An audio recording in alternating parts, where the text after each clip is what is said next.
Okay சாமி. 5வது படத்துல 2வது கணக்கு 9 விவரங்களின் சராசரி 24 எனில் அவ்விவரங்களின் கூட்டுத்தொகையை காண்க. 9 விவரங்களின் சராசரி 24 எனில் அவ்விவரங்களின் கூட்டுத்தொகையை காண்க. இந்த விவரங்கள் அப்படிங்கிறது என்ன சாமி? அது விவரங்கள் அப்படிங்கிறது என்னது?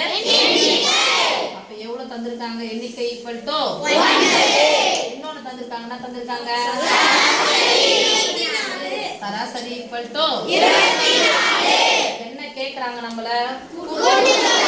கூட்டுத்தொகைக்கு இன்னொரு வார்த்தை என்னது?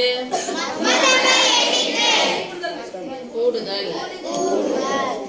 கூட்டுத்தொகைக்கு இன்னொரு பேர் என்னன்னு கேட்டா மொத்தம் போய் எண்ணிக்கையா? மொத்தம். கூடுதல். கூட்டுத்தொகைனாலும் கூடுதல்னாலும் மொத்தம்னாலும் ஒன்று. இப்போ எனக்கு தெரிஞ்ச ஃபார்முலா எது தெரியும்? சராசரி ஈக்குவல் டு மொத்தத்துக்கு என்ன வார்த்தை கொடுத்திருக்காங்க? கூட்டுத்தொகை தானே. கூட்டுத்தொகை அப்படியே போட்டுக்கலாமா? அப்ப மொத்தம் பை எண்ணிக்கை. சராசரி ஈக்குவல் டு மொத்தம் பை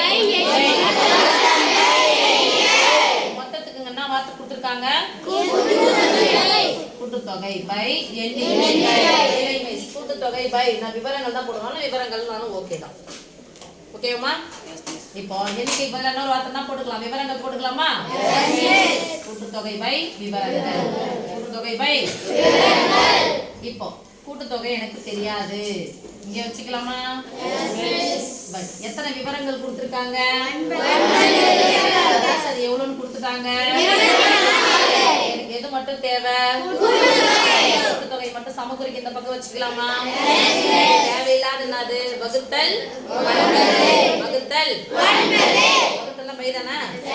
வகுத்தல் 9. இந்த வகுத்தல் 9 சமக்குறிக்கு இந்த பக்கமா வந்தா அப்போ 24 பெருக்கல் ஈக்குவல் டு ஈக்குவல் டு 24. 9ஆல என்ன பண்ண போறோம் சாமி? 24 9ஆல பெருக்கலாமா? 9 4 பெருக்கணும், மீதி வச்சுக்கணும். அப்புறம் 9 2 பெருக்கி மீதியை பெருக்கி போடணும். 9 4 36க்கு 9 2 18 கூட 3 கூட்டினா ஈக்குவல் டு கூட்டுத்தொகை ஈக்குவல் டு 216னாலும் 216 ஈக்குவல் டு கூட்டுத்தொகைனாலும் ரெண்டுமே புரிஞ்சா சாமி? புரிஞ்சுச்சா? எது கேட்குறாங்களோ அதை ஒரு பக்கம் வச்சுக்கணும். தேவையில்லாதெல்லாம் இன்னொரு பக்கம் எடுத்துட்டு வந்துடணும். Okay done.